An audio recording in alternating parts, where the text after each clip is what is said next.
I was chewing popcorn watching my favorite channel with my bestie Diana when I heard Juliana's screeching voice. Cheryl! Emergency! Help me! I dashed towards her room to see her struggling with clothes. Oh, my dear, you're here. Come and help me choose which bag would suit my gown better, Gucci or Versace. Is this your emergency? Yes, absolute emergency. I must look fab on tonight's date. What? A date? Don't you remember you just cried your eyes out for some jerk yesterday? Can you believe her? Sorry, I forgot to introduce myself. Hi, I'm Cheryl, living in New York. And that's Juliana, my aunt. My parents passed away when I was little. Since then, Juliana moved in and became my guardian, as per their will. She was funny and expected to make good company in this huge house, but most of the time she wasn't around.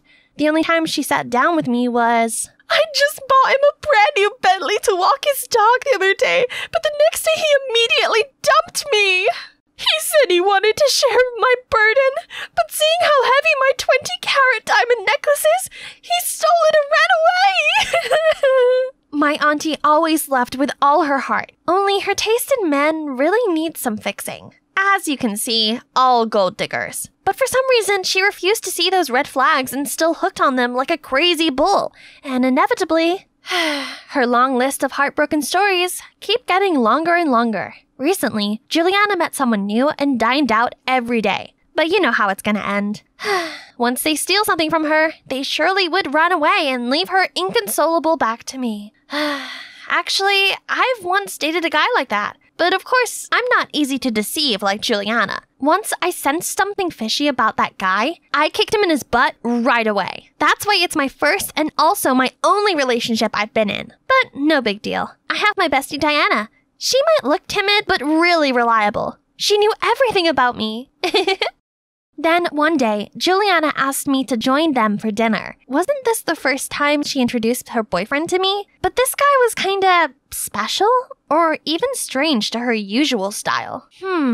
Juliana only ever dated six-pack guys. But now, what's this overweight, short, and bald man doing here? Auntie, are you alright? But the real bummer was he brought along his son, who also happened to be Andrew, my freaking gold digger ex. It all happened when I was 14, the age where everyone was in a relationship, except me and Diana. One day, my class gathered to play Kiss, Spin the Bottle, and on my turn, the bottle pointed to Andrew, the only boy in my class who was single at that time. Friends screamed in extreme excitement and started to push us together, and we kissed. Since then, my classmates started to ship us as a couple until one time Andrew came to me. Hey, you don't have a boyfriend. I don't have a girlfriend. Why don't we become an item? Our friends seem to like it too. Stupid offer, right? But 14-year-old me thought it's a good idea to join the dating circle like my friends after all. I mean, being the only single girl really sucked. And he surely got a look and would make a good match with me. So I agreed. And we became official and did what other couples do, from holding hands to public kissing. Andrew turned out to be a good acting partner. And it was quite fun, to be honest. Except for those moments where I wish I could just end his life. Bae, I'm hungry. Get me something.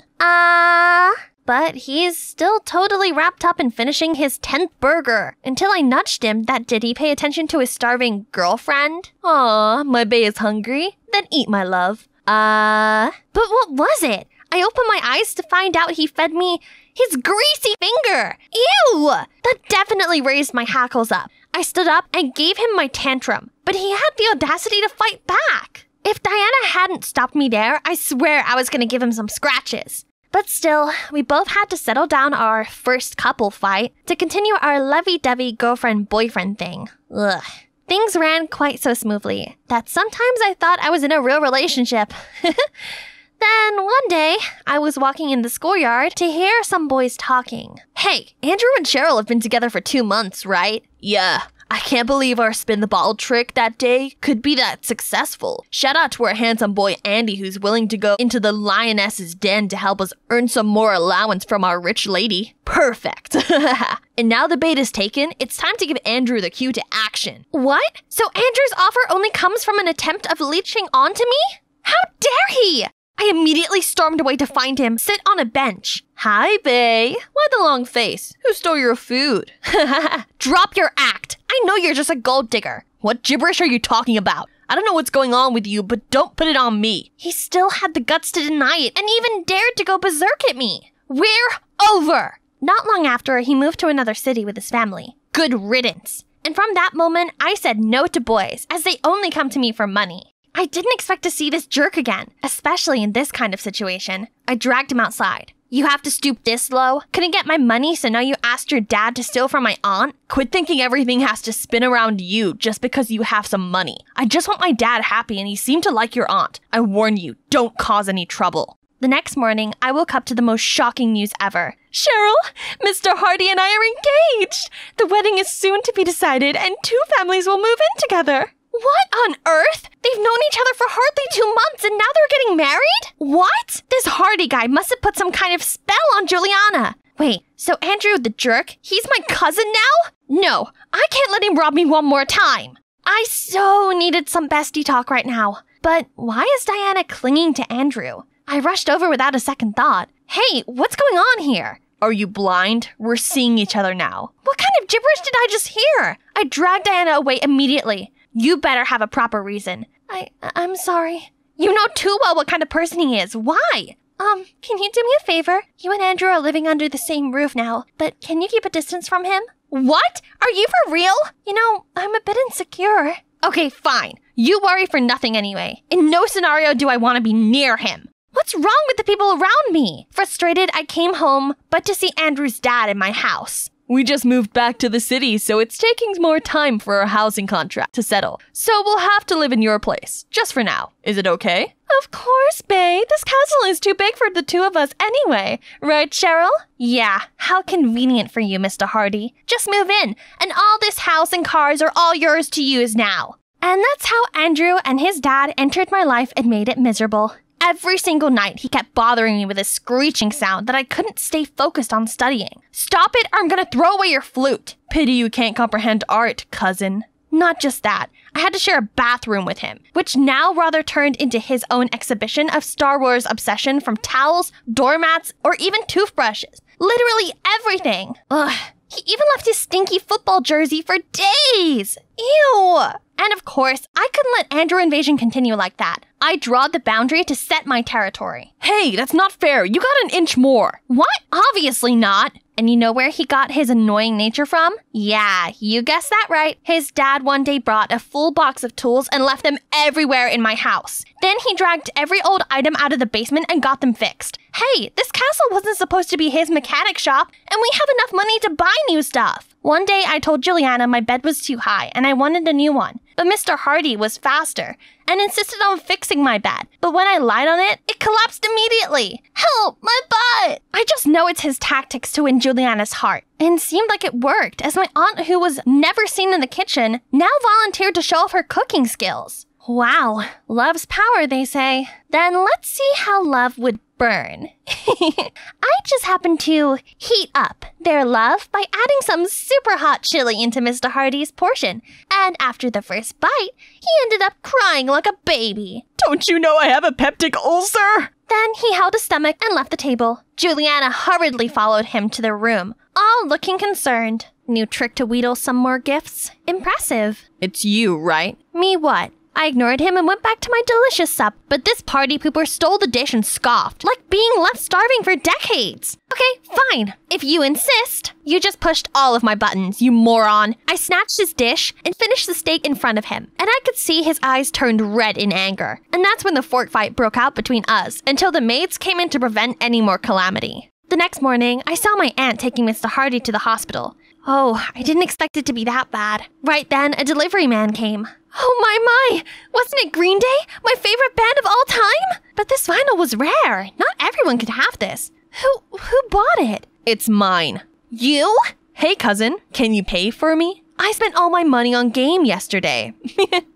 Classic. Fine, I'll pay. To make up for the prank yesterday. Okay, but with a condition. I'll unbox the vinyl. We returned to the living room and opened the vinyl. The cool guitar riffs and engaging lyrics gives me chills every time. When my jam was playing, I sang it out loud like usual. And notice Andrew did too. And just like that, we sang together until the song ended. And we started to talk about Green Day non-stop. American Idiot was the best album ever written. Fight me. No, Andrew Idiot. Dookie was the one that established their name. You call me idiot? Then you might listen to Dookie too much that turned you into Cheryl Poopy as well. What? I'm Cheryl Cherry Bomb! Too much for spending time with this jerk this morning. His taste in music is okay, but his personality is definitely not. One day at school, while I was busy with my homework, suddenly a boy stormed in my place. Hey, beauty, I get a dare. Would you mind giving me a kiss? What? I very mind! Get off me! But he still leaned towards and trying to press his dry as the bark of a tree lips on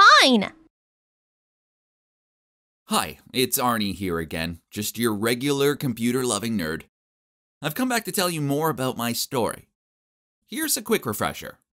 I love my girlfriend Camilla, but she's addicted to romantic fiction. At times, it's like she even thinks she lives in one of those novels, which has led to plenty of awkward situations. Then one day she took it too far when she told me she was letting this handsome guy called Zach pursue her. Apparently, if I loved her, I'd fight for her and win her heart, just like the characters in her book did. I ignored Camilla for a full week after that. Then I walked past the basketball court and saw her there. She was watching Zach play, and she cheered and whooped when he scored. My heart flipped. Zach was so handsome, while I was some lanky nerd with messy hair, dowdy clothes, and a bloated belly. I was definitely the underdog in this competition. Feeling discouraged and missing Camilla a lot, I confided in my sister Paula. I guess I expected her to take my side, but instead, she advised me to stand up and take action. If I wanted to get Camilla out of her virtual world, then firstly, I'd have to step into her world to get her back. Paula told me that all girls love romantic fiction, and that Camilla loves them even more than most. So I should discover why she loves them so much by reading some myself. Then I could understand her and help her. Okay, so I guess Paula's plan made sense. But seriously, I was a computer guy, and now I was expected to read soppy books? Still, I'd do whatever it took to win back the heart of Camilla, as I truly do love her. Camilla had left some of her books at mine, so I started reading them. I'm a logical guy, so it didn't take me long to figure out the general format of these books. So I decided to learn from them in order to defeat Zach and win Camilla's heart back. So I derived a plan. The first lesson from these books seemed to be always love yourself first and love will come after. Okay, so maybe I was a bit scruffy. I guess I didn't resemble a guy who loved himself. So I went to the hairdressers, and instead of instructing them to do my usual short all over please cut, this time I asked them to give me more of a suitable and trendy style. Next, I asked Paula to come shopping with me, and she picked out some smart-looking jeans and a couple of nice polo shirts. Now, who said nerds couldn't have style? Finally, I faced my nemesis. Sports. Ugh. If I knew I wanted to have a well-built body, like Zach, then I needed to get fit. So I hit the gym and started jogging. For the first few weeks, I was a sweaty mess. But then I improved and actually found myself enjoying running. One time I was jogging through the park when I saw Camilla sitting on a bench reading. I jogged on the spot in front of her and said, "Hey." She was so shocked when she looked up and saw me that she dropped her book. As I bent down and picked it up for her, I turned around on purpose so she could check out my newly improved butt. I continued running, then peered back and saw her peering over at me from over her book. Talk about success. Now for the second lesson I learned from the reading soppy novels. The heroine should love a guy who she has this undeniable connection with. So finally, after 3 weeks of no messages or calls, I text her. "Camilla, I'd like to say that I accept your challenge and I'll prove my true love for you." The next day I waited outside of Camilla's class and invited her to lunch. To my annoyance, Zach appeared and invited himself along too. In the canteen, I pulled Camilla's chair out for her and told her I'd go pick out some food for her. "And I'll bring it over," Zach butted in. "How about if we both pick food and Camilla chooses which she wants to eat?" I replied. Needless to say, Camilla looked so excited. 2 guys were trying their hardest to impress her. This was a dream to her. I know how much Camilla loves bound salad, so I ordered a massive portion of them for her. And then I also got her a flapjack. While Zach chose some boring chicken fries for her and a massive burger for himself. Camilla looked at both trays of food, then dived straight in for the bound salad. Success again. Although poor Zach looked so disheartened that I even felt sorry for him. Well, almost. Last but not least, the third lesson. Although handsome guys often say cheesy words, that's not the point. What really makes the heroine happy was the feeling of being unique, the only one in someone's heart. Okay, so I have no idea how to say cheesy stuff, but I do truly care about Camilla and think she's a unique and special girl. So I needed to prove this to her, right? I put my plan into action. I showed up outside Camilla's door smartly dressed and holding a massive bouquet of flowers. Camilla appeared and looked flustered as she took the flowers off me. I told her I was taking her to the cinema, but she just blushed and replied, "Sorry, Arnie, I'm meeting Zach there, as I've already arranged to see that movie with him." I felt gutted, but I forced a smile and replied, "Oh, okay, sure. I hope you have a nice time. I'll go with my friend then." But I went home, changed, then went for a jog. Yeah, I know what was happening to me. After that, I felt so frustrated, so I went on my computer for a bit. I couldn't get the thought of Zach and Camilla sharing popcorn and cuddling up together out of my head. I was beginning to think I was wasting my time. And no matter what I did, Camilla would always choose a guy like Zach over me. Suddenly, my phone rang. It was Camilla. She was sobbing and asked where I was. She wanted to see me. Without even thinking, I rushed to her place. Before I could even ask her what was up, she ran into my arms and started kissing me. Okay, this was crazy and unexpected, but good. Very, very good. I made her a grilled cheese sandwich, then we cuddled on the couch. She asked me, "You told me that you'd gone to the cinema with your friend. So why could you be here with me?"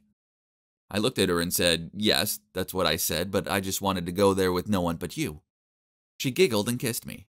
This all seemed so surreal. And I'd worried I'd read so many romantic fiction books that I was now stuck in one. Then she told me that she'd shown up at the cinema only to find Zach wasn't there. So she'd waited for ages. Then he messaged her saying he was at a party and had forgotten to cancel their date. This proved to her that Zach didn't care about her at all. And it dawned on her that she didn't like him either. She loves me, and she had to see me straight away. From then on, Camilla ignored Zach.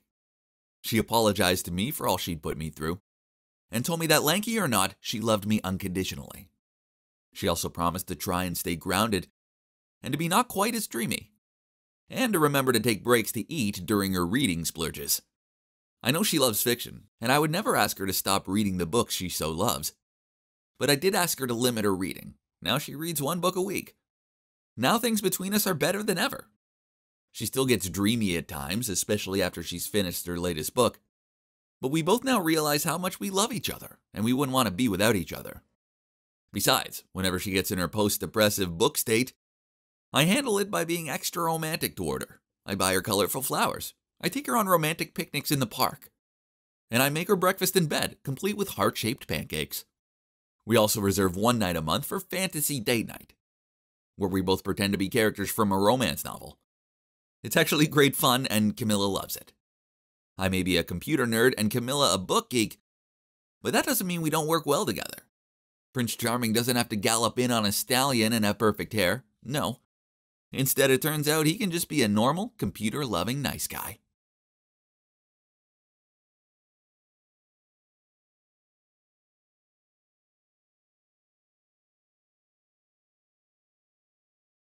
Hey, Kat here again.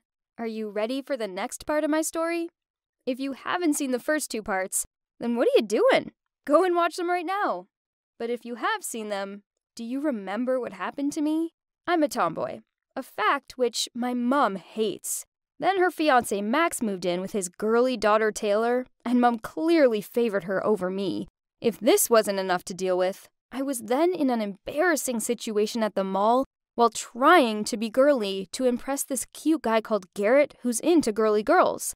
So after the rescue of my best friend Harry and some help getting ready from my mom, I arranged to meet Garrett at the coffee shop so I could tell him exactly how I felt about him before his soccer team party.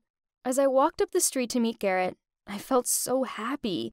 I'm sure it would be a surprise for him to see me dressed all girly, and he'd be into it.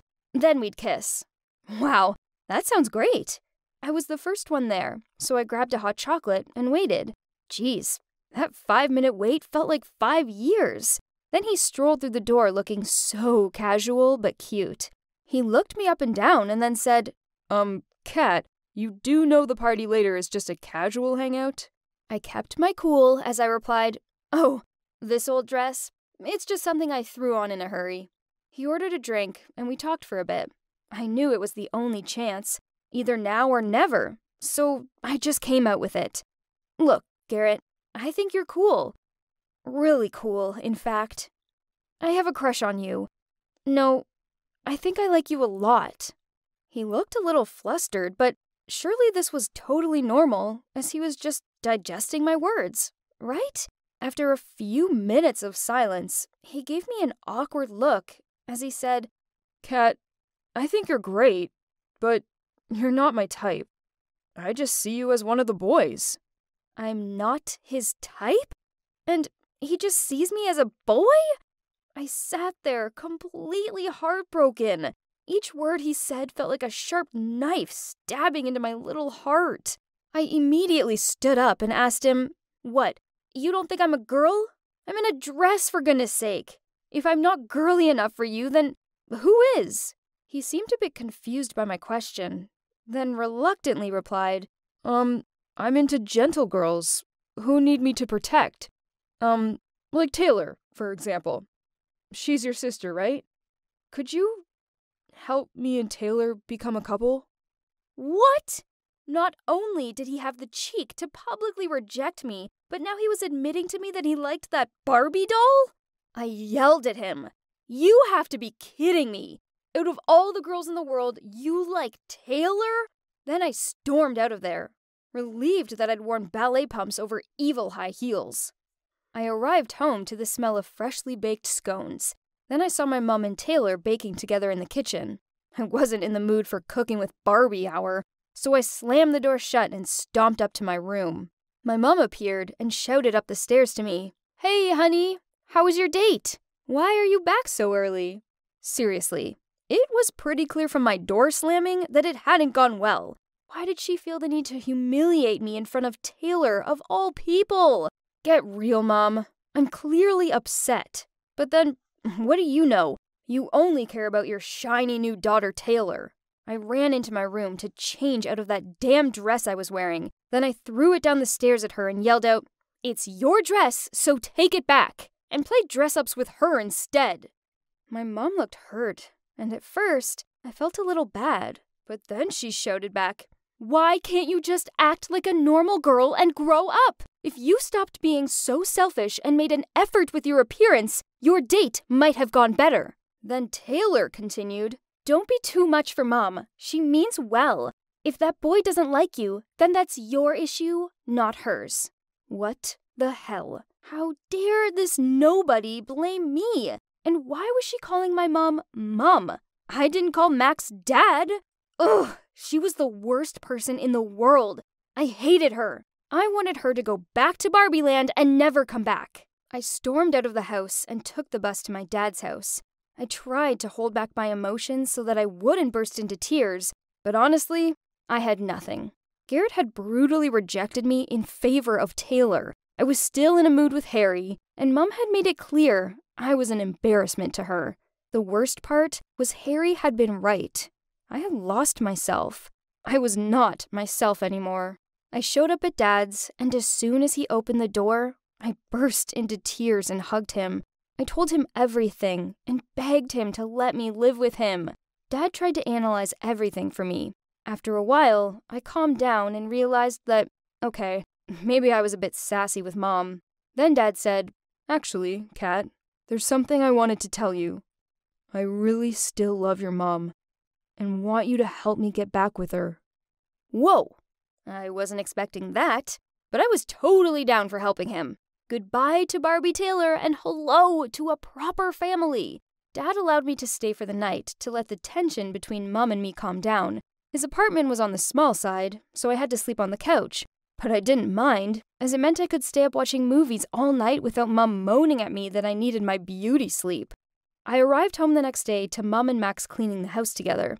They were laughing and joking around and, yeah, okay, they looked really happy together.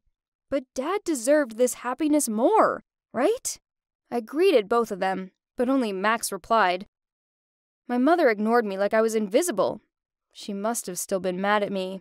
So all this tension wasn't a part of my get Dad back with Mom plan. So before I left for school, I walked up to Mom, said sorry, then kissed her on the cheek. Cheesy, but worth it. Then, as I was rummaging through my locker at school, I felt someone pat me on the shoulder. I turned around to see that it was Harry. "Kat, I'm sorry," he said. I turned around and continued to look through my locker. I'd forgiven him already, but I wanted to make him sweat a bit first. "Come on, Kat. I won't be able to study if I know you're mad at me, and my grades will suffer." I laughed and said, "Take me out for ice cream after school, and I may consider forgiving you." "I think I can manage that." He smiled at me. After school, we went to the ice cream shop nearby. My mood was so good, and I told Harry all about my plan to get Dad back with Mom. He wasn't so sure about it, but regardless of this, he promised to have my back. So, I had an ally, and the plan to heal my parents' feelings officially began. First, I invited Dad over for dinner. Mom wasn't overly impressed, but she couldn't say no. After all, he was my dad. During the meal, I went on about past stories, such as the time we all went on vacation together for my 7th birthday, and Dad lost his swimming trunks in the sea. My parents and Max just laughed, but I could make out the annoyed look on Taylor's face. After the meal, we watched TV together, and Taylor volunteered to make drinks for everyone. Then she brought out 5 glasses of orange juice. Dad took a large sip of his, then immediately spit it out all over his clothes and rushed to the toilet. Turns out she'd put mustard in my dad's glass, but neither Max nor Mom said anything about it. Damn little Taylor. Then one night, when I knew that Mom and Max were going on a private date, I deliberately hid Max's key. By the time they found them in the plant pot 2 hours later, they'd missed their time slot. Talk about success. Another day, my mom suggested going on a picnic, so I immediately called Harry and my dad and invited them to join. Then, while we were in the park waiting for Harry to show up, I saw Garrett walking over, hand in hand, with Taylor. Talk about awkward. Garrett couldn't even meet my eye, and I just wanted the ground to swallow me up. Mom asked them how long they'd been together. She said 2 weeks, so I did the math. OMG. That meant they got together on the day I confessed my feelings towards him. Whatever. I was so over Garrett. Although I have to admit, I was relieved when I saw Harry walking over with a basket full of my favorite foods. Taylor kept asking Garrett to feed her. Ew. It was so awkward. When Harry saw me staring at the couple with bullet-like eyes, he so quickly passed me a slice of chocolate cake. A while later, I asked Harry to help me take some photos. Then I quickly dragged Dad and Mom to take family pictures. I could see Dad was enjoying standing next to her, and I heard him tell her that she looked beautiful. Good one, Dad. Only Taylor wasn't having any of it. She immediately led Max over and pushed me out of the way so he could stand next to Mom. I stood next to Taylor, and before Harry counted to 3, I flipped Taylor's hair and deliberately stood over her. She glared at me. But I'm on top of the world, sucker! Anyway, I felt so good after that picnic, and I even thought that the day when Dad returned home would be soon. But a few days later during dinner, Mom and Max went on about what starters they wanted at their wedding. What? She still wanted to marry Max? So what about my dad? I immediately showed my annoyance, skipped my half-eaten meal, and stormed up to my room. I sat in my room, looked back at the picnic photos, and thought about my next plan. Then, I heard a knock on the door. It was Max. "Kat, I have something important to tell you," he said with a sad voice. Uh-oh, this couldn't be good. Could it? Hey, Sally here.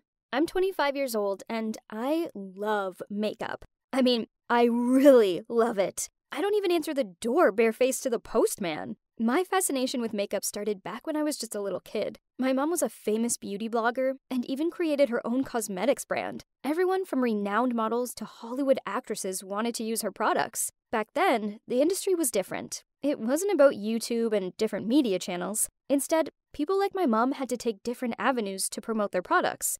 I remember how amazing it felt to walk into a drugstore and see my mom's makeup on the shelves. But then, my mom's world came crashing down, and it was all thanks to one lame model. I knew something was up when my dad picked me up from school. He barely ever picked me up. Mom always did. And weirder still, he didn't say a single word to me. Then, I walked into our house to find Mom standing in front of the mirror as she smeared makeup all over her face. My mom was a glamorous, perfect-looking woman. I'd never seen her look or act like this before. I remember just staring at her, not knowing what I should do or say. Then she started crying, which caused the makeup to streak down her face. I remember thinking that she looked like a scary clown. She seemed so out of control. In a harsh tone, my dad said to her, "Will you just look at yourself? How can you let Sally see you like this?" Then he covered my eyes and pulled me out of there. I asked him what was going on, and he sighed and told me how a model had a bad reaction to the products during my mother's live webcast, and now she was getting treatment at the dermatology hospital. She blamed it on my mom's cosmetics products, which meant that both the press teams and police were now involved. Now the beauty industry was boycotting the range that my mom had worked so hard to create. The next day after school, my mom seemed to be in good spirits. She took me for a milkshake, and we sang along to Disney tunes in the car. I thought that everything was back to normal, but then we arrived home, and she sat me down and said to me, "Sally, you're going to be my model and save this family." Then she filmed herself applying her makeup products on me. She turned to the camera and said, "See, I dare to use my products on my daughter's delicate skin because I know there's absolutely nothing wrong with them." The problem is that footage of a young girl having her makeup done is boring in comparison to the shocking pictures of a famous model with burned skin. All the brands turned their backs on her, and she went from super successful entrepreneur to blacklisted overnight. An investigation later proved that the model's skin damage was due to dangerous fake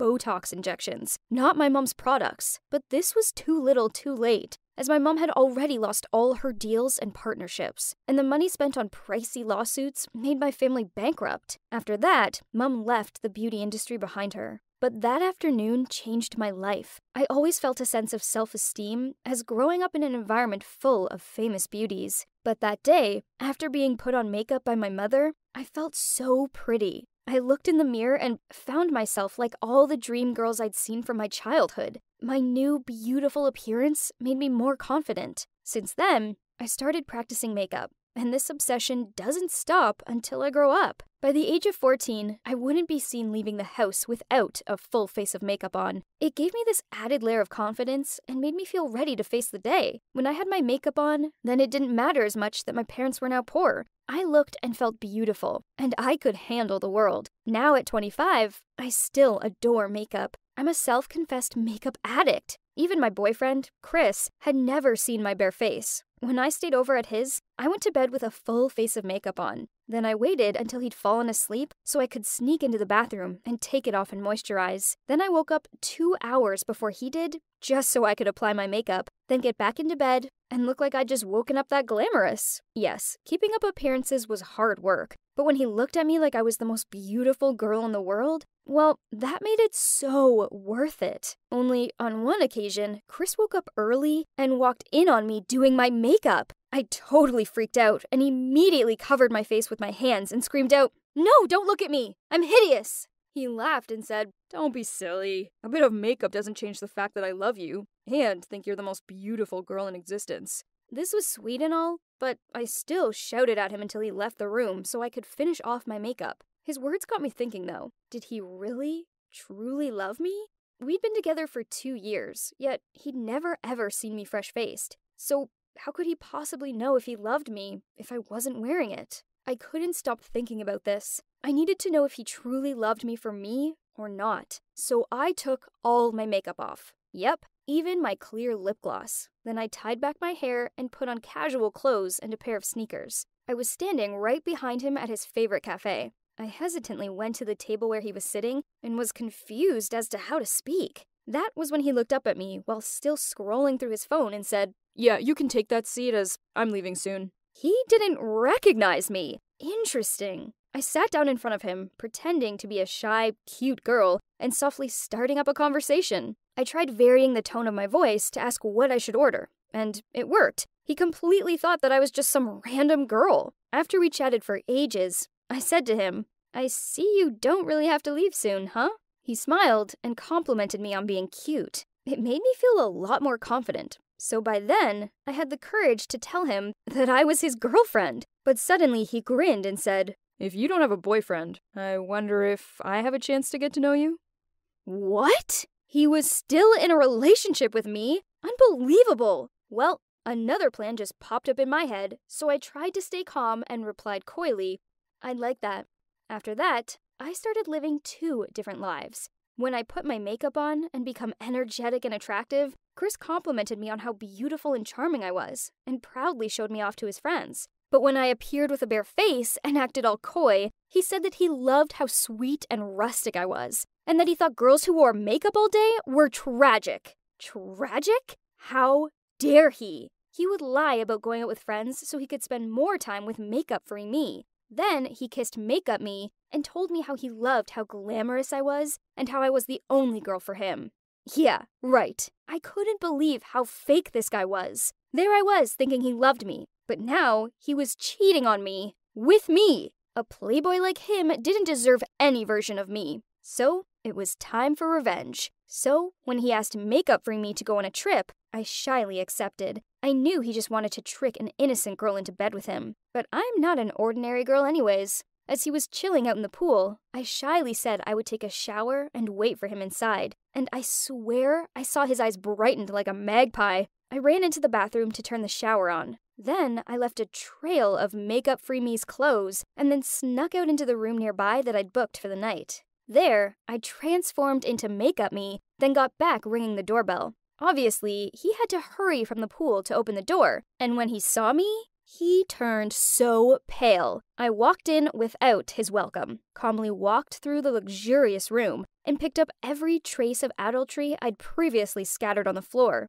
The sundress, the bikini, and even lingerie. Then I threw them at him. He was unable to say a word and got panicked when I kept walking straight to the toilet, where there was the sound of a shower pouring water, calmly saying, "The person I need to hit is inside, isn't she?" He panicked and ran in between me and the door. "It's not worth your action, honey. She's nothing. You know you're my only one." I asked him, "Is she beautiful?" "Nah, she's boring and old-fashioned. Not like you." I pushed him away and opened the door to enter. He panic jumped right behind me and froze when his mistress was nowhere to be found in the hot shower steam. He probably thought she somehow escaped herself and, at least, saved his life. I still walked in, undressed, and put a bathrobe on myself right in front of him, then walked over to the mirror and started removing my makeup. He was still so bold and shameless. "I completely had you fooled. There is no girl. This is my plan to bring you here. Let's enjoy the night, babe." He really had a talent for lying. I just silently removed all the makeup on my face. "I've never seen you remove your makeup. Tonight will be really great," he said as he walked over to hug me from behind. I finished by tying my hair up and wiping the steam on the mirror with my hand and said, "So, who do you want to sleep with tonight?" He looked up into the mirror to see another me and screamed in horror, running away as if he'd seen a ghost. That night, I gloatingly stayed in that luxury hotel room and enjoyed the first day of my single life. Makeup is my passion and hobby, and I won't change it for anyone, especially for that kind of guy. But I now realize that I deserve to find a guy who loves me unconditionally, whether I'm the glamorous, makeup-covered version of me or just plain, coy, makeup-free me.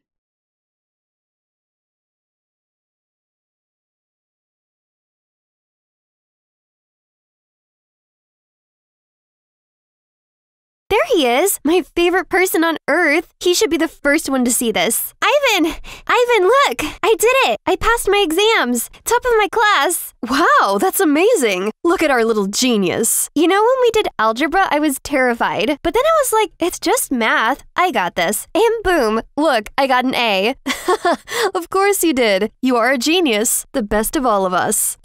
Man, I am hungry. I will sweep this side so we can go home sooner. My sister is a genius, a genius. You are literally the worst singer ever. After that, we hurried home and searched for something to fill up our growling stomachs. Uh-oh, looks like Mom left arepas in the fridge. You know I hate that. It's yucky. 1, never say food is yucky. A simple, I don't like it, works best. 2, I got a bonus at work today. Come on, I will buy you a chorizo burger. Eee! Chorizo burger? Wait, but you need to save your bonus for... Forget about that. Tonight we celebrate, mi amor. Yay! Hey everyone, my name is Mirabel, and I'm from Colombia. This is my amazing brother Ivan. Together, we're the greatest team ever. Our mom worked long hours as the mayor's clerk for barely enough money. And even though my brother helped with the money he made from menial jobs around the town, we never had enough. But Ivan was full of ideas to help us forget what we lacked. I'm so cold. Our radiator is broken. Mom called and it's too expensive to repair it. I'm so sorry, guys. But if I pay for this, I don't know if we will have enough to eat. It's okay, Mom. I have an idea. Let's move all our beds to the kitchen and use the stove to stay warm. Mirabel, you always wanted to go camping, right? Today, we're going camping in the kitchen. Awesome! He always knows how to turn things around like that, even though our living conditions aren't all too great. But with Ivan around, it felt like nothing could go wrong until... Mira, the most exciting thing happened today. So while I was sweeping the streets in the city, this man in a suit came to me, and long story short, he wants to take me to be a model in America. What? America? That's so far away, Ivan. I know, but I'm going to be a model, and that means I'm going to be traveling all over the world. I am going to be like a bird, and after a while, I will take you guys to America as well. I'm happy for you, but I don't know what I would do without you. Oh, come on, genius. You can write me every week, and when I've earned enough, I will buy you a phone so we can video call all the time. You promise? I swear it on my life. Ivan left home a few weeks later, and from that day, life sucked. There was no one waiting for me at home after school every day. Mom had to start working even harder, and I was lonely and miserable. Every Saturday, I walked for 30 minutes to the post office, hoping to get letters from Ivan. No letters yet, dear. I have told you you don't need to walk here every week. Once you have a letter, I will rush on my bicycle to deliver it. What if you forget? Or you have so much work and you don't get to me in time? Don't worry, I like walking here. Walking is healthy.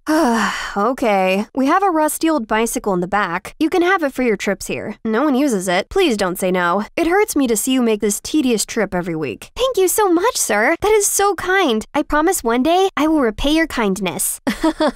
I know you will. I excitedly went to get the bike. This probably was the first time I felt happy about something after Ivan left. I was pedaling while humming my favorite song when I bumped into a rock which made me lose balance and head straight to the sidewalk. Oh my god, I am so sorry. It's been a long time since I rode a bicycle. A bicycle? You call this death trap a bicycle? Now I have to get a tetanus shot because that filthy thing touched me. I am sorry. Yes, the bike is dirty, but I don't think you will get any diseases. And I am supposed to take your word for it? Do you even know what a tetanus shot is? Listen, boy, I have said I am sorry, and I don't know what else you want from me. I am very sorry. Goodbye. How dare you? Come back here. With my new bike, I dropped by the post office more often, but life didn't get any better, as there was still no word from Ivan, and later that summer, I graduated high school. I knew my mom couldn't afford college, so I got a job helping the postman deliver his mail. One day, I had to deliver mail to the Santiagos. They were the most powerful family in our town. Their house was a castle. My heart was tumbling in my chest as I placed the mail in their mailbox. As I turned to leave, I heard a voice from the hedges. I looked over and saw the devil boy.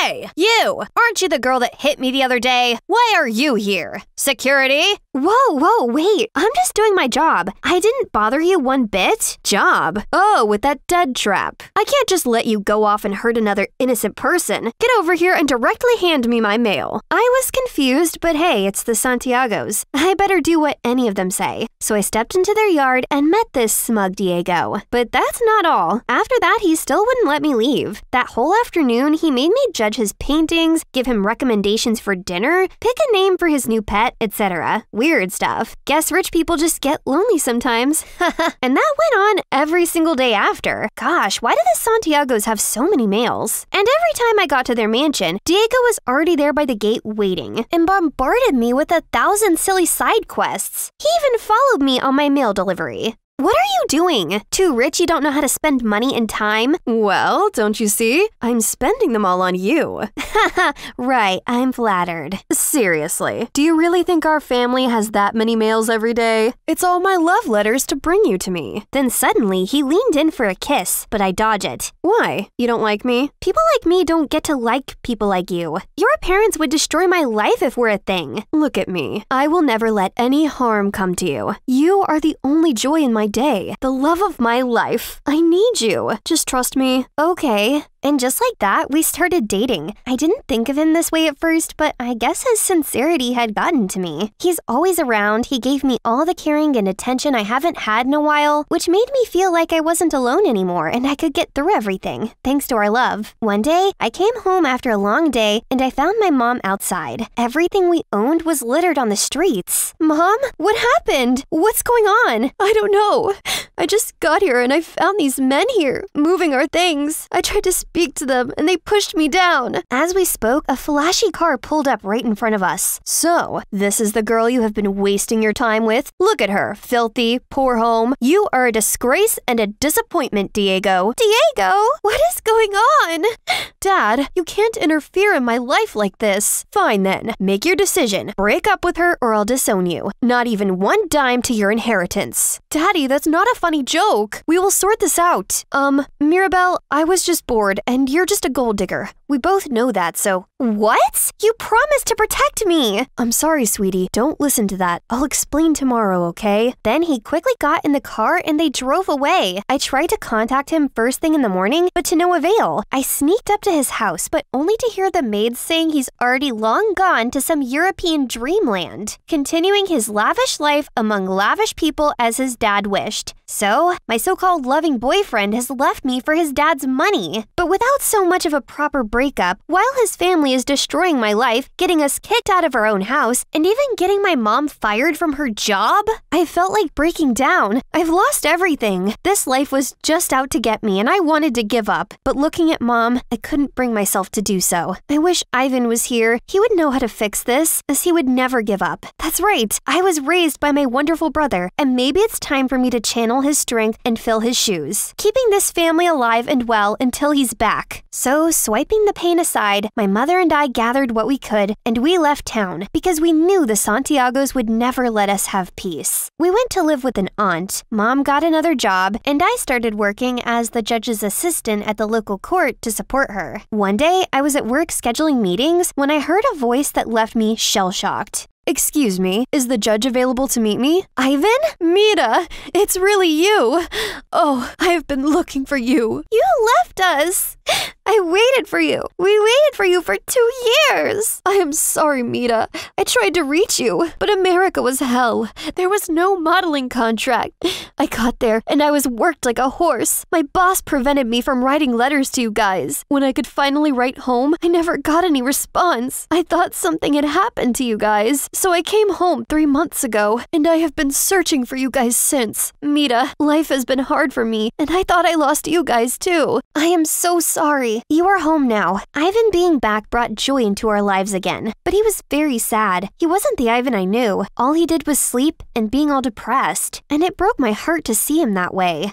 Ivan, you need to snap out of it. What am I supposed to do now? Go back to sweeping the streets or go back to America and start from zero? How do I know things would be different now? I have learned that if you want to make something happen, you have to do it yourself. Ivan, we are going to America. I was saving my salary to get a college degree, but we are going to use it to go to America. You are right. There is nothing for you here, and it's going to be different this time because you are going to have us. But what about you? You are supposed to go to college. Yes, but you are forgetting that I am a genius. I will always find a way to make it work. Okay, let's do it. America was different. Ivan actually got a modeling gig this time, and in 6 months, we were comfortable enough that my mom didn't need to work long hours. Everything was looking up. I applied for a national scholarship, which I won, and I got to go to law school. I graduated top of my class, and I can never forget the joy on my mother's and brother's faces when I read my valedictorian speech on graduation day. Ma'am, there is a client insisting on seeing you. I can't take any more cases, and I have to go to court in an hour. He is insisting, Ma. Fine, send him in. Mira, is it really you? Oh my God, I saw on the TV that big case you won, and I knew I had to come see you. Diego? Hello, how can I help you? Wow, you are even more beautiful than I remember. Let me stop you there. I don't have time to reminisce on the worst times of my life. Be quick. What do you want? Mirabel, you know I had to do what my dad wanted. He was going to disinherit me. I didn't want to hurt you. What do you want? Okay, my company, we are having an issue with taxes, and we need a good lawyer. Everyone is recommending you as the best in town. Please help me, for the old time's sake. Sake? I'd spit on that sake. You are delusional if you think I would ever help you. I hope your company burns. It's been nice chatting with you, but I have to head to court. My fiancé is waiting downstairs. Goodbye, Diego. I hope I never see you again. No one told me it's this windy up here. I'll probably be wiped off of Earth before I could wipe all these windows. It's okay, Harper. Remember, you're doing this for Aaron. Just a bit of tough work for now, but imagine the incredible time you'll be having at the concert. Imagine... Oh my God! Aaron? And her? Hold up, let's start from the top. Hi, I'm Harper, the biggest fan of the greatest boy band, The Statics, especially their rapper Aaron. I turned 18 not long ago and I'm taking a gap year to find my true passion. To be honest, I'm not really interested in anything. The only thing that makes me feel alive right now is fangirling, following my boys around, concerts, touring, etc. But after months of that, I'm totally broke.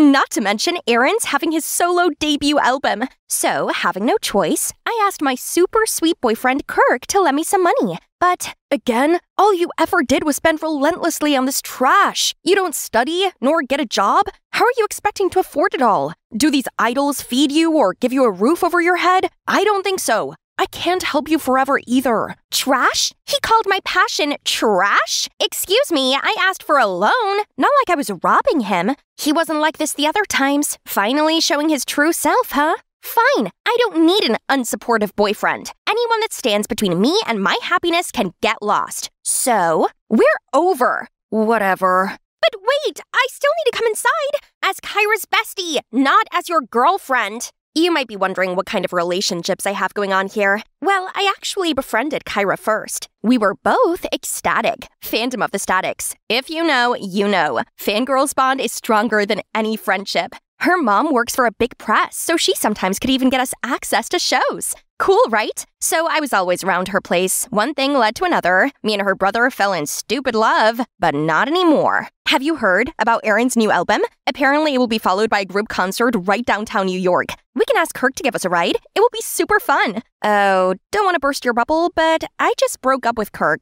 4 minutes, 36 seconds ago? No way! Yes way! I told her how ridiculous her brother was, but she still tried to find excuses for him, hoping to mend us back together. But sorry, this heart of mine has casted the dice. It's entirely dedicated to Aaron now. No more dumb boyfriend. And that's how I ended up taking on this dangerous job. Its high salary could get me boxes of albums and a concert ticket even. But what am I getting instead? My beloved idol, arms in arms with a singer I hate the most on earth, Bianca. Aaron and Bianca rushed to the window and dragged me inside. Please don't let anyone know this. What do you want? Autograph? VIP ticket? Please, you probably know our two fandoms are like water and oil. They already opposed us so badly over a collab last time. Yeah, of course I know, because I was the one who opposed. Seriously, what does Aaron see in this girl? She always says controversial stuff, gets caught in dating rumors with all guys on Earth, parties 24/7, and her songs suck.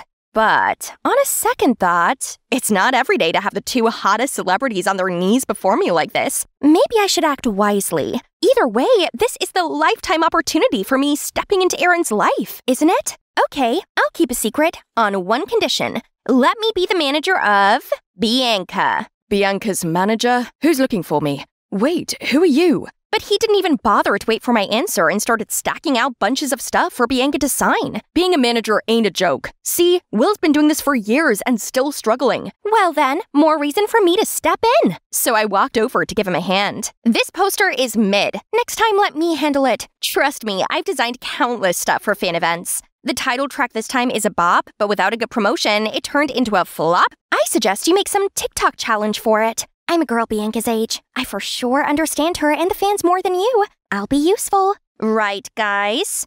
Yeah, sure. She has a point, Will. You do need an assistant. Right then, Will had a phone call. Seemed urgent. After hanging up, he turned to me. Fine. It's true that I'm overloaded. I have to check stuff at the venue right now, but Bianca has schedules at the radio station in an hour. Can you get her there? Sir, yes, sir.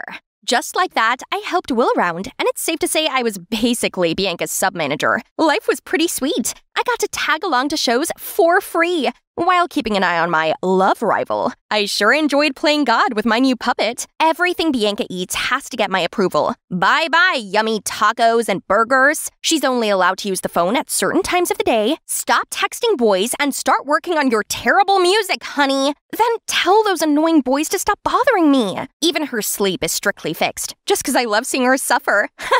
And I make sure her schedule is packed. Vocal training, dance practice, filming content. Girl, you have a lot to work on. But on days where she worked with the Statics, I'd let her off a little. Still, that doesn't mean these two could flirt under my nose. Seriously? It's like you guys are begging to get caught. Think about your future. This dumb fling won't matter a bit the day your career's on the edge of failing, won't it? I'd make a good manager, right? But I occasionally saw Liam, another member of Statics, being way too chatty with Bianca. Well, as long as it's not my Aaron. But I know someone who wouldn't like this. Kyra, as Liam's her bias.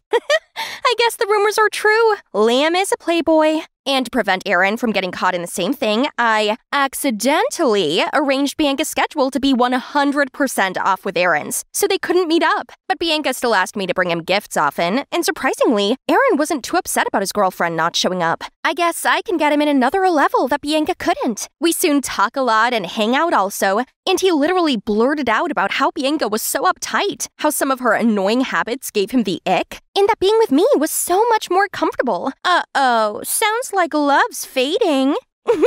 On the other hand, Bianca was extra upset that they still couldn't date on their anniversary. Not on me, though. Aaron himself didn't want to see her and made excuses about how paparazzi had been up on his grill because he's been doing so well lately. But Bianca has had enough with this all. She wanted to go public. I heard her talking to Aaron on the phone about it. No, that's not gonna happen. I have to be a step ahead. I immediately searched for a photo, then posted it anonymously on a fan forum. If Aaron goes public with anyone, it's gotta be me. But oh boy, maybe I've not thought this through. What was I even thinking? The next day, the internet went crazy and it's all negative comments. Thankfully, Aaron's side has spoken up and calmed it down by fabricating a story about how this was from a long time ago. And it was his first love, blah blah. Anything, as long as things go down. I haven't even finished my sigh of relief, then out of nowhere, Aaron's stomping into our studio looking furious. R.I.P. me. Bianca, have you lost your mind? I told you I did not agree. Why did you post our photo? Are you trying to sabotage me? Sorry that you don't have a career so you can act careless all you want.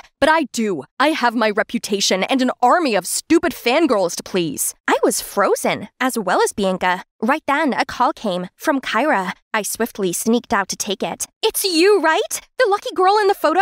I can tell by just one look. Last time we talked, you only mentioned seeing Bianca in real life or something. When did Aaron come into the picture? How could you not tell me? I was dumbfounded, didn't know how to handle this. I mumbled out a few words so Kyra would keep this a secret and that we'd talk later. Okay, gotcha. But then help me meet my Liam, please. What? No, trust me, he's a player. They all are. Get over him. So Kyra recognized me that easily, but why Aaron didn't? He even mistook me with his so-called girlfriend, Bianca. That picture was also taken at the secret balcony of his penthouse that he swore he'd never taken anyone there before. Having too much on my mind, I wandered to his place, but ran into Liam?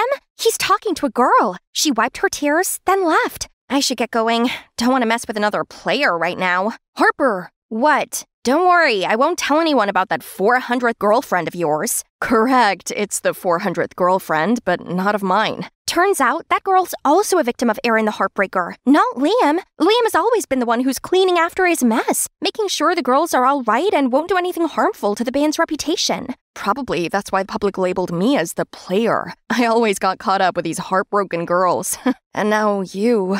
What do you mean? I'm okay. Come on, I know you also got tangled in Aaron's love web. I'm sorry, I could have warned you earlier. I've been trying to hint it to Bianca, but the girl was too head over heels for him. I felt so stupid for thinking I could live that fantasy of being Aaron's girl so easily. All this time, we all blindly put Aaron on a pedestal, while letting Liam be wrongly accused of all the things he never did. Through Liam, I found out that the Statics has been having a problem. Aaron wanted to leave the group because he thought they're a burden and he'd do better on his own. But the rest knew that it would break the fans' heart if one of them left. So they've compromised by letting Aaron have a solo album while still staying with the group. Oh no, kick that jerk out now. As a representative of Ecstatic, I can assure you that we won't be sad if we know what an awful person he is. We'll show him the door. Glad to hear that. Now, about Bianca, do you know how to break this to her in the best way? It's hard, but ugly truth is the only way. So the next day, we went to see Bianca together, told her all about how much of a jerk Aaron is, all the girls he's been seeing, all the bad-mouthing about her, he said.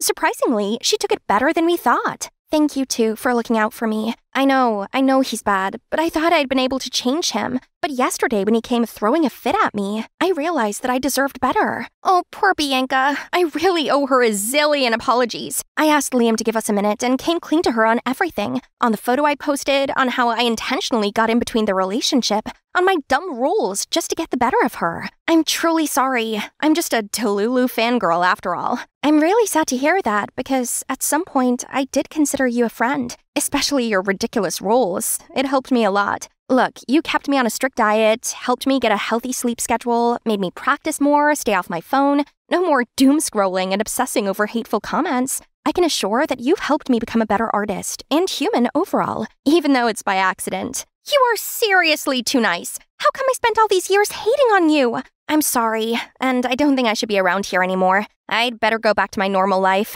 Take care, Bianca. Bianca gave me a tight hug and said that she hoped I'd still come to her concert next week, as she'd perform the dance number we created together.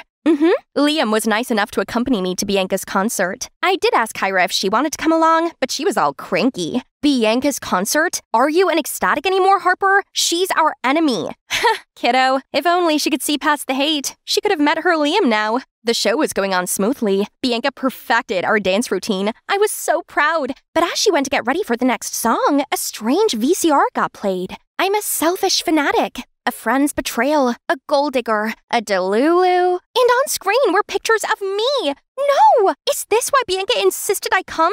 Is this her paying back? Or is this Aaron's? Or Liam's? Suddenly, Bianca on the mic snapped me out of the panic attack. And I'm all the worst things without your love. Ladies and gentlemen, your favorite track from my second album, here's Without You. Everyone cheered loudly, but a voice behind me took me aback. No, guys! That's not what the video's about! The lunatic is here! This one! Oh my god!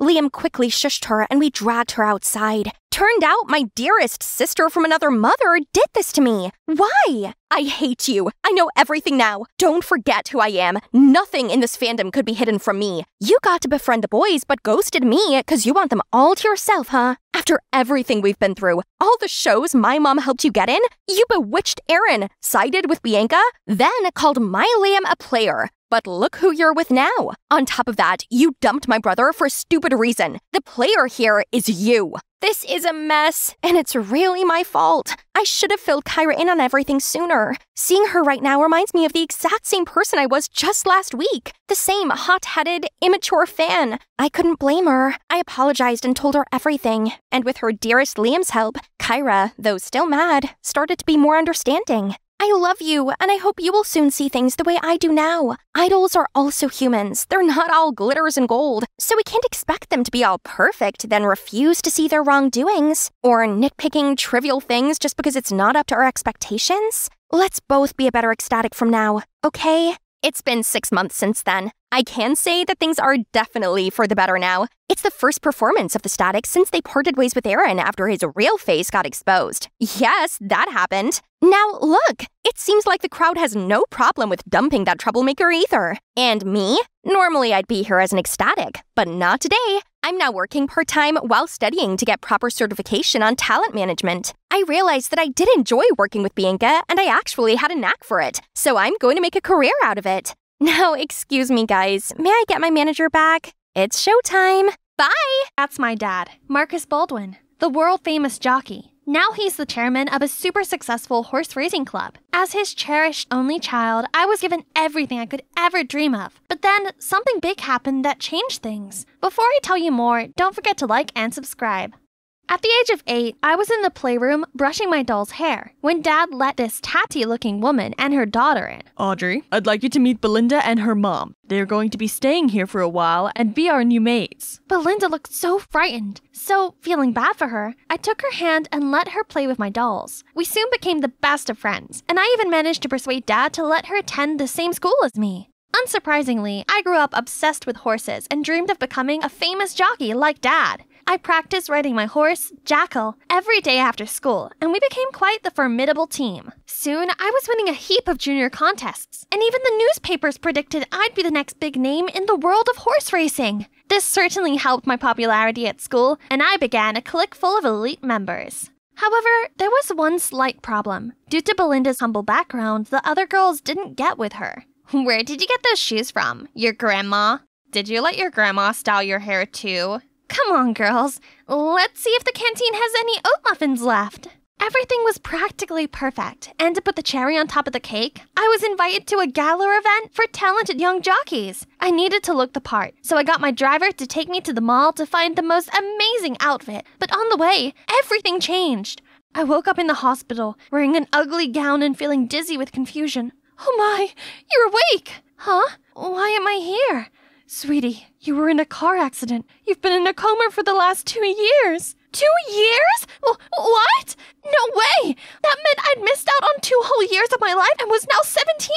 I missed my own sweet 16th. Once I got over the initial shock of being Sleeping Beauty, I made sure to ask the most important question. Is Jackal okay? Who won the Grand Youth Championship? After catching up with my parents, they told me something even more surprising. Audrey, you've been very poorly, and we thought we were going to lose you. You needed a new kidney, but we weren't matches. But Belinda was, and she donated you hers. We are so grateful to her that when her mom sadly passed away, we decided to adopt her. She's now your sister. I was sad to hear about Belinda's mom, but grateful for what Belinda did for me. I'd always seen her as my sister anyway. Right after I got discharged from the hospital, I was excited to get back to school and resume my life. Only, it seemed the world had moved on without me. No one dressed like me anymore, and I was stuck in a class with 15-year-olds. I tried to interact with them, so when I saw the teacher pinning up a picture of an elderly man, I asked if this was her grandpa. The whole class fell silent for a second, then suddenly exploded with laughter. It's the president, Audrey. Ugh, how was I supposed to know? At lunchtime, when I went to join my old friends, I overheard them talking. 2021 called. It wants its tennis skirt back. What language is she speaking? Oh my god, Audrey is like an alien. She doesn't know anything. I mentioned the lucky girl syndrome trend, and she literally looked at me like a fish. Come on now, you know she can't help it. Let's go get some cheese fries. Anything you say, Belinda. Belinda was on my side, right? It kind of felt like she'd stepped right in and taken my place. At least my parents would be glad to have me home, right? Wrong. Mom was always shopping, attending yoga class and the spa, but she didn't ask me to go with her. Instead, she always asked Belinda. It felt like she'd forgotten that me, her real daughter, actually existed. Meanwhile, at the riding club, as I traipsed through the stables, I heard Dad talking to Belinda about an upcoming event. I'm so lucky you're here to help promote this event. I'd be lost without you. I no longer fit in at school, at home, or at the horse racing club. Life has changed around me, and I felt frozen in time. Worse still, I had to take this gross medicine. One time my maid was chasing me around the furniture trying to make me take it, but I used ornaments, cushions, and books to block the path. I was so distracted making my obstacle course that I bumped straight into Douglas Barron, my dad's business partner. My, you certainly are a determined young lady. Later that evening, Dad called me into his office. I thought he was going to grumble at me for not taking my meds, but instead he said something I wasn't expecting. It seems that Douglas is rather impressed by you. He wants you to date his son, Damien. The firm's been under a lot of pressure recently, and having Douglas on side would be beneficial, especially as he's our biggest stakeholder. What? You want me to date a stranger just to help your business? I can revive the business myself without having to do that. I just need to win the horse racing tournament. No, it's too soon after the coma. You're not ready yet. Dating is the only way.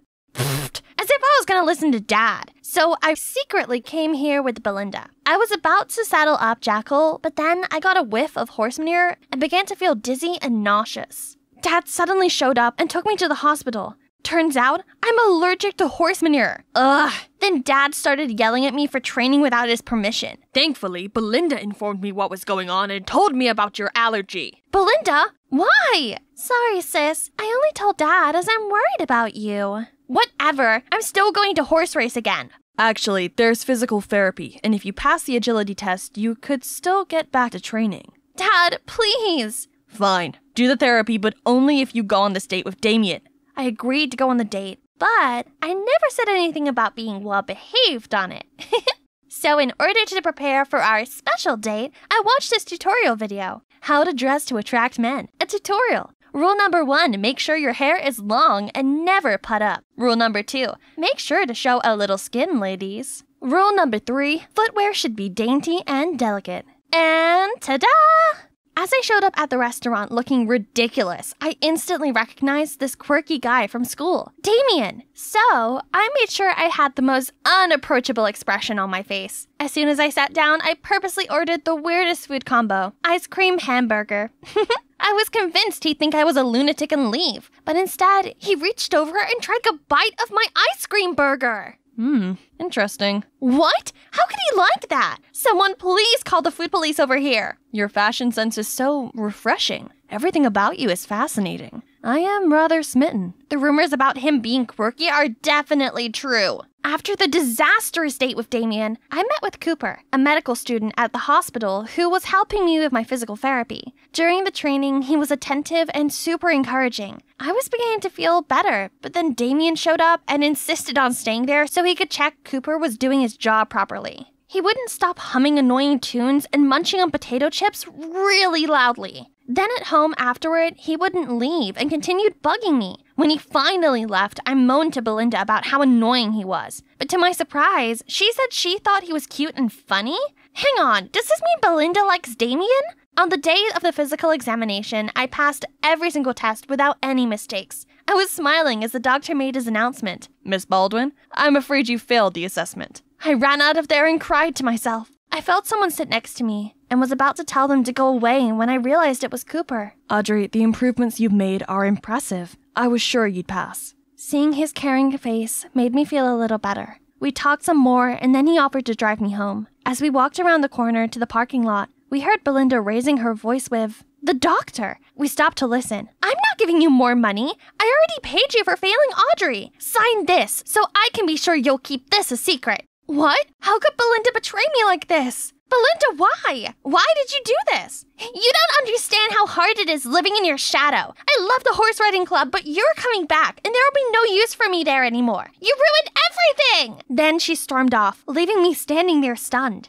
I immediately got home and told Dad what she'd done. I expected him to be on my side, but I'm sure you're overthinking the situation. Besides, you should be grateful to Belinda. Not only did she save your life, but now she has agreed to marry Damien to save the company. Ugh! Belinda was only doing this to steal my life. It wouldn't work. I was more determined than ever to go back into horse riding and claim back my life. Mine! Meanwhile, Cooper helped find another doctor to test me, and this time I passed. I showed my results to Dad, and he finally allowed me to go back to training. But when I brought up Belinda bribing the doctor again, he just remained quiet. Am I even his daughter anymore? Okay, change of plan then. I met up with Damien to ask about his marriage with Belinda. So, did you agree to the marriage? No way! I don't want to marry whatever her name is. Great! I mean, that's sad. Well, my heart belongs to you. How about we get payback on them and fake date? Just faking it though, if you don't mind. Fake? Real? If it means being your boyfriend, then I'll do it! So we immediately returned home, walked inside and linked arms and gave each other lovey-dovey looks.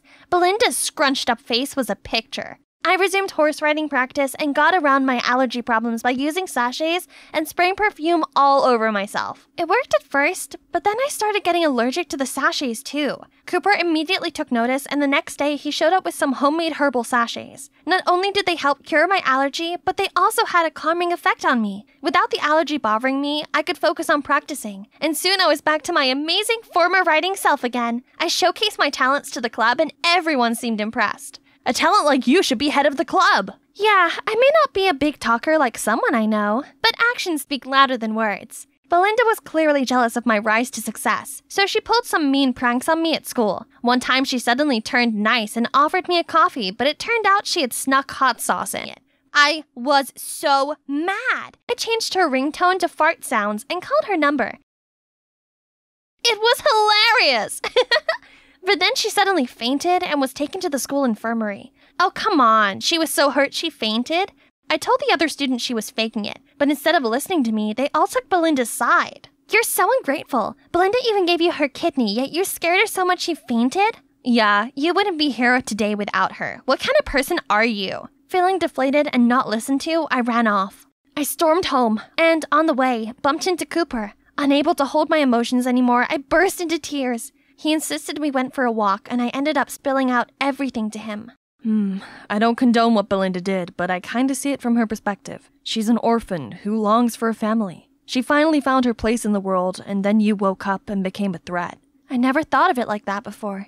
I realized the best thing I could do was to stop the pointless revenge and put all my energy into my recovery. I stopped hanging around with my clique, then broke up with Damien. I trained hard at the club, but not for my dad or the company, but for myself. Belinda showed up and tried provoking me, but I just ignored her. All my hard work paid off, and I qualified for the tournament. At the tournament, I was leading the race and felt unstoppable. But then some bees started buzzing around Jackal's face. He freaked out and started bucking. Then everything went dark. I woke up in hospital feeling drowsy and saw someone rummaging in my bed. Belinda, what are you doing? Then Cooper appeared. Is this what you're after? I saw Belinda swap the sachets for pollen ones to attract the bees. I bet she also switched the ones before to worsen your allergies. What did I do to deserve this? It's so easy for you, isn't it? Because of you, I've lost everything. Belinda, how could you? Apologize to Audrey right now. No, I won't. This is all your fault. It's all my fault. Many years ago, I was in a relationship with Belinda's mom. We ended on amicable terms, but it was only in her final days that she told me the truth. Belinda is my daughter. I didn't want to upset anyone, so I kept it to myself. But then when you needed a kidney and Belinda ended up being a match, I used this as a reason to suggest adopting her. Then you woke up and we were so happy. I didn't realize how this had affected Belinda, or you, Audrey. Please forgive me. I want to put it right. Mom and me were so shocked, and Mom told him to go and find Belinda. After Dad left, Mom hugged me. Sweetie, both you and Belinda deserve warmth and love. I promise things will be better from now on. As I left the hospital the next day, I saw Belinda walking toward me. I'm so sorry. You've been nothing but good to me, and I was horrible. I was so worried about you when you were in the coma. But when you woke up, I got scared no one would want me anymore. I care about you, Audrey. You're my sister. I wrapped my arms around her. You've always been a sister to me, Belinda. But please, no more pranks. Then I saw Cooper walking over to me, holding a huge balloon. Looks like you have company. I'm glad you both made up. Here, I got you this. I raised the bow, hyper-focused. The target was right in front of me. Watch me conquer. Only, Grandpa, that one would have hit the bullseye. I'm just teasing. You're getting real good, Pumpkin. Hi, I'm Gina, and I love archery. My grandfather, my only family, introduced me to the sport. He always encouraged me to join contests, saying I had a knack for it. But competition's not really my thing. Talking to strangers was enough of a challenge for me. But my only friend, Bailey, is lovely and cheerful. We've been close since childhood to the day we came to the city for high school and became roommates. My new life promises fun and excitement, but I missed my grandpa dearly and wrote to him often. Dear Grandpa, my life here is wonderful. The dorm room is nice, clean and tidy, and every morning, soothing instrumental music from the speaker reminds me of the times we enjoyed music and a tea together on the front porch. Ugh, Bailey, turn it down. And are you gonna do something about your mess? Jeez, it's an organized mess. Ask me about anything, and I can find it immediately. By the way, there's a welcome party for freshmen tonight. Shall we go? Nah, I'm too tired. Come on, Gina, it'll be fun. You'll make some new friends, too. It's just... Okay, stay here then. I'm leaving. Somehow I felt a bit empty. I'd never noticed that Bailey and I were so different until recently. Bailey's a social butterfly who can make new friends easily. And me? I was introverted and reserved. I can't keep being this way. I came to the city for the experience. Duh! So when Bailey asked me to go to the school's fair, I immediately agreed. When the day came, while Bailey's chatting and giggling with other students, I just kinda absentmindedly faded into the background. Since Bailey did not seem to notice my absence, I decided to look around on my own. Suddenly, a scream startled me. Thief! Thief! I turned around to see a thief running away with a girl's handbag. Without thinking, I grabbed a set of bow and arrows nearby and shot at him. That's when I saw another arrow. Flying in the same direction, both arrows hit the thief right on his head and knocked him to the ground. I looked for the other archer and saw the Greek god Apollo, who's also looking at me. Then he went to handle the thief as I took the opportunity to quietly leave the scene. I was still daydreaming about that guy when Bailey barreled into our dorm with a group of friends. I quickly turned myself into a burrito and pretended to be asleep, but Bailey ruthlessly unfurled me with a wide grin. Hey, G, there's someone I'd like you to meet. Samantha, head of the school's archery club. Bailey told me you're quite an archer. Yeah, sort of. Well, we're looking for new members. You should come by. I'll be sure to stop by. Thanks. After school the next day, I visited the archery club and saw a familiar face.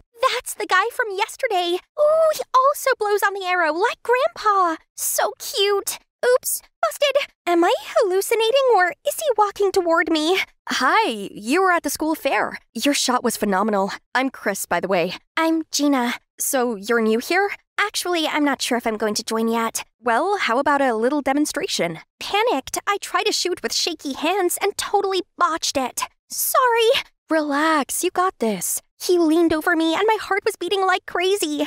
I took a deep breath, softly blew at the fletching, and this time, I hit the target. See? Amazing shot. You should be more confident and open up so more people can get to know you. So Chris is into extroverts? He's right. It must be great being around an outgoing, confident girl like Bailey. She'd only been here for a week and already knew half of the school, and everyone loved her. So later that day, after struggling with myself, I decided to ask Bailey for help. Help? With what? Help me be you, an extrovert. You're fine the way you are. Why change? Right then, Samantha came to pick her up to go to a birthday party. Want to join us?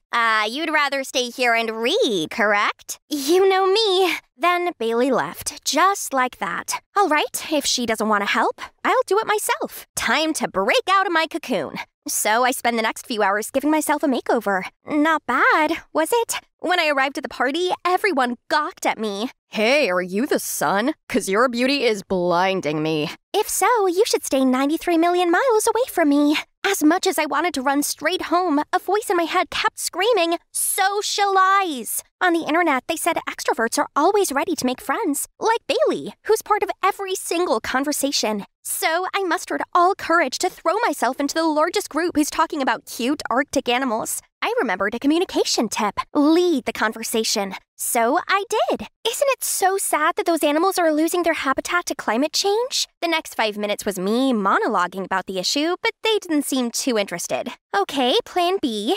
Bailey also always knows how to stand out, so when everyone started dancing, I stood in the middle of the room and danced my heart out. But after that, everyone looked at me like I was an alien, including Chris. When I was finally in my room, I felt totally defeated. Do you seriously want to be an extrovert? I need to, Bailey. If so, maybe take it slow and don't push yourself too hard. You don't have to become outgoing overnight. Ugh, Bailey clearly didn't believe I could do it. Fine, I'll show her she wasn't the only charming extrovert here. My first order of business was joining the archery club. That would be my best chance to impress Chris. To make up for the embarrassment at the party, I braced myself and approached the most playful guy here. Hi, I'm Gina. I like your shirt. Thanks. I'm Patrick. Patrick is the student council president. He's here to help promote the archery club. Then whenever Chris passed by, I tried to joke around with Patrick, although he seemed distracted. But Chris just turned away and looked unhappy. Gina, what's the deal with you and that Chris guy? He keeps looking over here. Oh, Chris? He's just a clubmate. Maybe it's 'cause he doesn't like me very much. Boys thing. Anyway, I'm thinking about joining this club. Would you teach me? Sure thing. After that, Patrick and I often practiced archery together. I got too excited and set the target as far as I could, pulled a string with all my might, and tried to keep my cool as the arrow hit the bullseye. Out of nowhere, Chris popped out. Awesome, Gina. Best shot I've ever seen. Impressive, Gina. Wanna grab a drink before you teach me how to do that? Right then, Chris offered me a bottle. You like apple juice, right? I saw you only drink that at the party. Eee! He noticed! Thank you! Would you like a ride back later? Finally, a chance to get closer to Chris. I'll drive you, Gina. I'm more familiar with that route. I was gonna say no, but Patrick had already pulled me away. Why did he ruin my romantic moment? Maybe he liked me too, but I already had my sights set on Chris. Chris seemed to care about me, but it would take a little more for us to actually be a thing. Everything was falling into place, and I felt like I was becoming more outgoing. Though sometimes I still took detours or hid in the restroom to avoid small talks, things with Chris were going well. But the next day, I saw Bailey and Chris locking arms and laughing happily on the street. Are they dating? Then why did Chris keep my hopes up and act like he cared about me? All my efforts were for nothing. Even if I tried to be like Bailey, of course Chris would prefer the original. I glumly went to my room shortly before Bailey, holly jolly as usual, came back. You look awfully happy.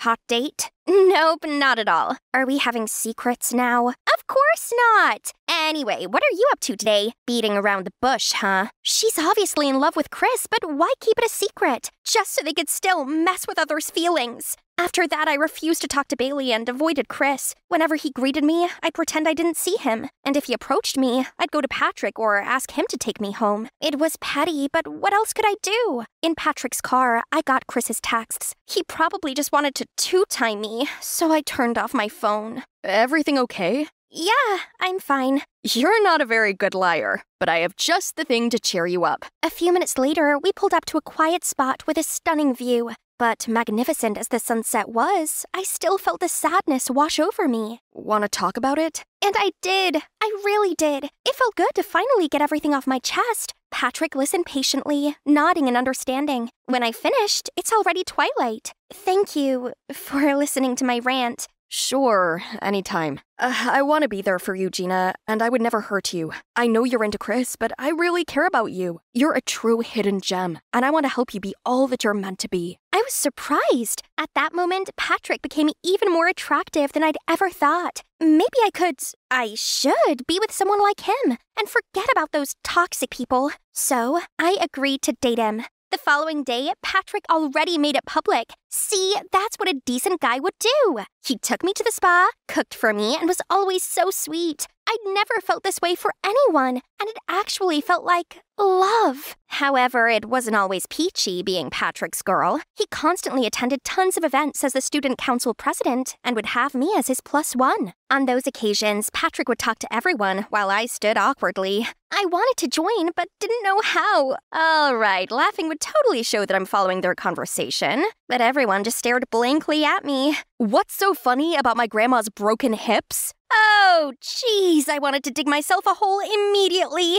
Soon after, Patrick told me to utilize my archery skills for a fundraising commercial shoot. The pictures went viral, and I became popular. People wanted to befriend me everywhere I went, and it was exhausting. When I told Patrick, he said, "That's good. You'll be the face of this fund, which will help a lot of people, like Katniss Everdeen and the First Rebellion. I'm so proud to have you as my girlfriend. Let's keep this up, okay?" Something about that didn't sit well with me. But isn't this the life I've always been dreaming of? I was so busy with Patrick's plans that I had no time left for myself. I even forgot to write to Grandpa, and it had been a while since I last went to the archery club. Bailey tried to catch up with me, but I still ignored her. We grew further apart, even though we shared a room. The show today was suddenly canceled, so I seized this chance to drop by the archery club. I got more comfortable and liberated with each arrow I shot. I finally felt like myself again. When I was done, I caught Chris staring at me. I was instantly flustered and tried to leave, but Chris followed me. Gina, I don't even recognize you anymore. It's like you're trying to be someone you're not. Are you really happy? You're the fake one. You like social butterflies, don't you? If I stop trying, I'll become invisible again. You just don't like Patrick, and it bothers you that he's my boyfriend. You're right. I don't like him, but it has nothing to do with this. Not wanting to hear any more of his lies, I just stormed off. But as much as I didn't want to believe Chris, his words got me thinking. I found Bailey waiting for me in our dorm room. She looked a bit timid. How are things going between you and Patrick? Everything okay? Of course. You got a problem with us? Can you come with me after school tomorrow? There's something I want to show you. I followed her out of curiosity. Bailey led me to the back of the school, then told me to hide in a corner and wait. Then I saw Patrick? He wrapped his arm around Bailey, who promptly pushed him away. Come on, I know you've got a thing for me, Bailey. Why won't you leave me alone? You literally have a girlfriend. Pfft, Gina, I made that chick who she is. A cash grab to make a quick buck off of. That stupid girl still believes that was actually a fundraiser. I could have picked anyone, but the fact that it bothers Chris when I'm with her was the icing on top. I can't be with that obnoxious weirdo, but you? A magnificent work. I can't take it anymore and bolted towards Patrick and slapped him right across his smug face. You are the biggest jerk I've ever met. You're the biggest loser I've ever met. You have the magnetism of a towel. Watching you embarrass yourself in front of all my friends is painfully terrible. No wonder they snicker about you behind your back. I dashed away in tears as Bailey scolded him. She caught up to me shortly after. I'm sorry you had to find out this way. Recently, Patrick started flirting with me. I couldn't go without showing you his true colors. You can say that because everyone loves you. Even Chris chooses you. And I thought I had a chance with him. It's so unfair. People will never treat introverts like me the way they treat you. Wait! You like Chris? Having no energy left to be angry, I slumped down, sobbing. Listen, I'm sorry that I refused to help you become an extrovert. The reason is, you're already amazing, Gina. Since we were kids, I've always admired you. You're smart, patient, and determined. What? Would you believe me if I said I wanted to be more like you? But then I realized that introverts and extroverts have their own strengths, and we do best when we're ourselves. That's why I am who I am, and you should be none other than yourself. I held back my tears as best as I could and hugged Bailey tightly. I'm sorry for misunderstanding you. Thank you for telling me what I need to hear. I returned to my room and saw a letter from Grandpa. He asked how I was lately and why I stopped writing to him. He knew living in a new environment would be difficult, but as long as I understood my own worth, I could overcome everything. He finished his letter by saying he'll always love me unconditionally. Tears welled up in my eyes again. Shortly after, Bailey came back all excited. I have a surprise for you. When we got outside, Chris was already waiting. I was extremely embarrassed and confused to see him. Gina, from the moment we met at the fair, I haven't stopped thinking about you. I was impressed with your archery skills, but before I knew it, I was charmed by your intelligence, kindness, even your shyness. Aren't you dating Bailey? What? Chris is my cousin. He talks about you all the time. I was gonna set you two up, but you were already with someone else. I couldn't believe my ears, and my heart went wild. At that moment, Bailey received another flirty text from Patrick. Ugh! What am I supposed to do with this sleazeball? Well. Could you believe it? Bailey let him hear blindfolded for a surprise. Okay, ready for my present? Patrick was surely surprised to see me aiming right at him. You better come clean about all the cheating you did. It wasn't cheating. You weren't even my girlfriend, loser. Before he could finish, I launched an arrow right above his head. Lucky for you, my aim was just right. But who knows? A loser like me could have missed. Patrick freaked out and literally peed his pants. Then he confessed to all his faults. Siphoning off public funds, love scamming for money, which all had been recorded. As soon as the video was posted, Patrick was boycotted and lost his student council president position. He had to switch schools after a week. I finally felt confident in myself and won many archery competitions. During the holiday, I brought Bailey and Chris back home to meet my grandpa and showed him my many trophies. Remember, everyone, be the best version of yourself, and the right person will love the real you. Just one step into the hallway, and I could already hear all kinds of whispers going all around. What happened? Did you forget, Sandra? It's Monday. Oh, not again. Who's the unlucky victim this week? Dorothy! It's Dorothy! Look what embarrassing deed she's done. So, it was a photo of the resident mean girl, Dorothy, on a date with some old rich guy. Ben and I had zero interest in those kinds of things, but these kids, on the other hand... Hey, there she is! This was the third Monday in a row that our school had turned into this gossiping chaos zone. Why, you ask? 3 weeks ago, out of nowhere, a bunch of random QR codes appeared stuck to some of the lockers. Curious, we scanned them and got access to this mysterious blog by someone called Quiet Night. They said they wanted to expose the true face of this prestigious school. So, every Monday at 2 a.m., they would reveal someone's dirty secret. And the first secret belonged to the beloved basketball team captain, Lewis. Turns out he flunked the last match on purpose so the rival school that his secret girlfriend attended would win. At first, everyone doubted it, but then someone found the girlfriend's Twitter where she posted a celebration photo. So, there you go. Everything became clear as day. Lewis immediately lost his captain title and the entire school cancelled him.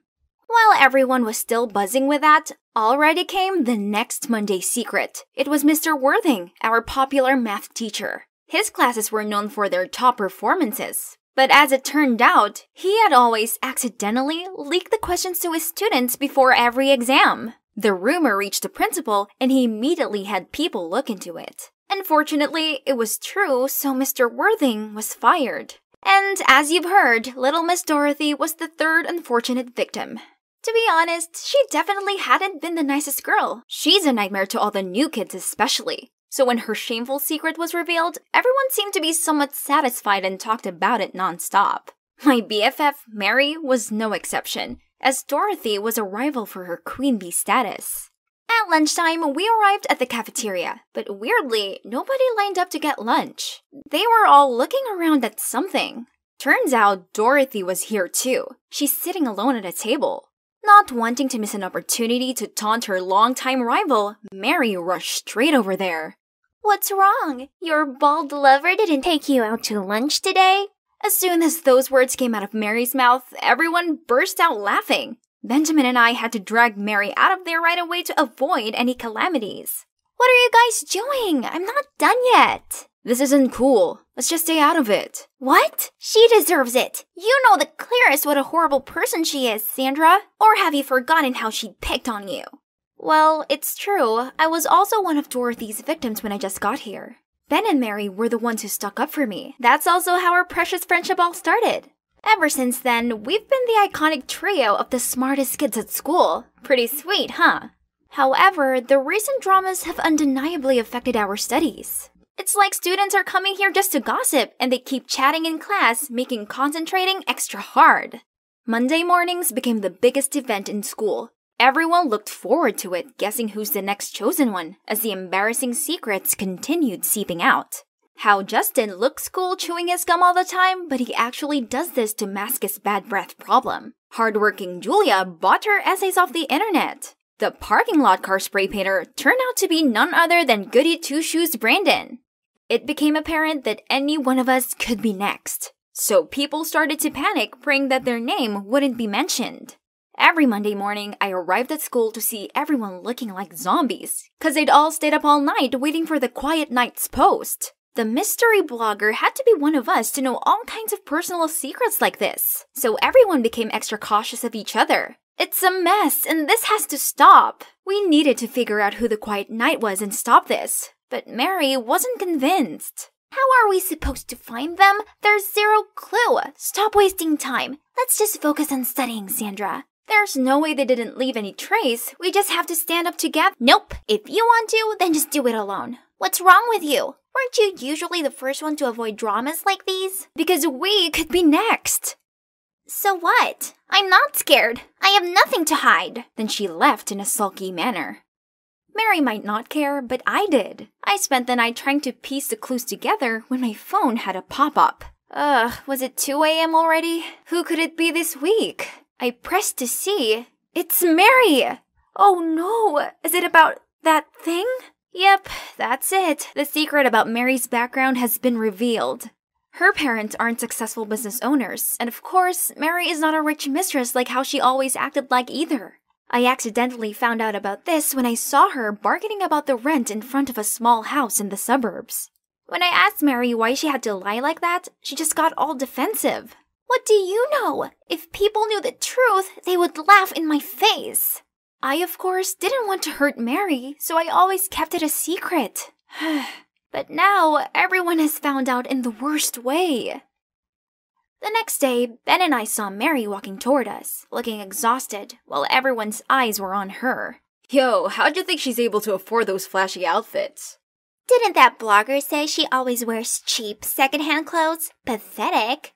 Hearing those words, Ben and I gave those kids death stares and rushed to get Mary out of the crowd, but she suddenly snapped at me.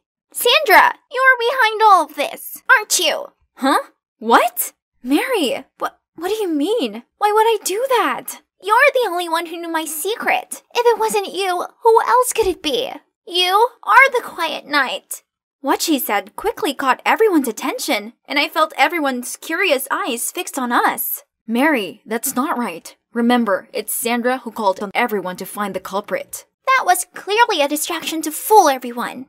Mary then continued explaining her reasonings for why she suspected me. The blogger only ever typed in lowercase just like I always did, and she also mentioned my habit of staying up late. To make it even worse, the next Monday, that blogger suddenly stopped posting, making everyone certain it was me.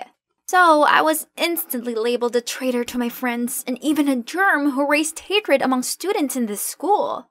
Everywhere I went, people badmouthed me, and no one except for Benjamin wanted to sit by me at lunch. I wasn't even allowed in the library anymore, as everyone would be talking about me, which would cause disturbance. Worst of all, the teachers hated me too.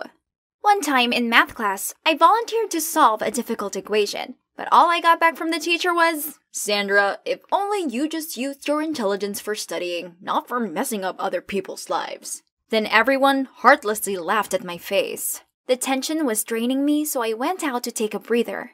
After recess, I got back to the classroom to find a box in my desk drawer. Oh no, wasn't it the love letters I'd written for Lewis? I mean, yes, I used to have a crush on the basketball captain, but it was a long time ago, and I never sent the letters. How come they are all here? I sure had hidden them in the corner of my locker. Is it the creepy quiet knight messing with me? Ugh, that's enough. I gotta unmask this jerk ASAP.